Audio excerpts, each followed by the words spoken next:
and in this video we're going to learn how to whine our waist. So we're going to learn the African style of whining. So we have a piece of cloth around our waist. In different countries this has a different name. In Zambia we call it a chitenge. So the chitenge is going to exaggerate all the movements that I'm doing. Whining is not just for women, it's for everybody, and I think it's a fun move that you can do to any kind of music actually. First we need to squat a little bit. We go down, low, and then even lower. So we're going around in a square. We're going hitting forward, side, back, and then side again. So the first, we go forward, we really push that using our pelvis. The glutes should actually hurt a little bit as well. And then we go to the side. It's kind of exaggerated. It should feel a little bit silly. We go back, the butt is out, we go side again, and then back forward. If you don't use your waist a lot when you dance, this might feel a little unfamiliar, but the more you practice these isolations, the more you're gonna activate those muscles. So we go forward, side, back, side, forward, side, back, side. So just the isolations, we go 1, 2, 3, 4, 1, 2, 3, 4, forward, side, back, forward, side, back, side.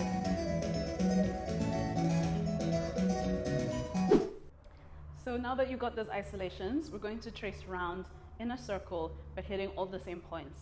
I usually start with my right leg, 1, and 2, and 3, and 4. Now what you don't want to do is go around like this. Here, you're moving your knees around, and you're moving your thighs around as well. This is gonna look like you're surfing, which is cool, but it's not what we're going for. So you really wanna make sure that you're bent down, locked in, and just isolating the waist. Round, round, round, and round. So we're going 1, 2, 3, 4. 1, 2, and we go faster.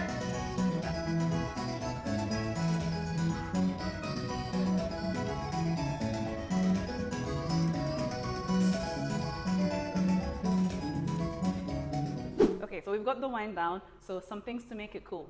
We can go down into a squat and up onto our toes and whine at the same time. We can also go to the side and whine, to the other side and whine. We can play with our hands. We can whine and just play around, whine and play around. So make it yours, add in your personality, whatever you want to do. If you want to be cool and whine, you can do that. If you want to be girly and whine, you can do that too. If at any point you need to go back to the isolations, do that. I promise you, your whine will get much better as you practice these isolations. I hope this was clear. Let me know if you found it useful. Let me know what other dance moves you would like me to break down, what other foundation moves you would like to learn. And see you in the next video.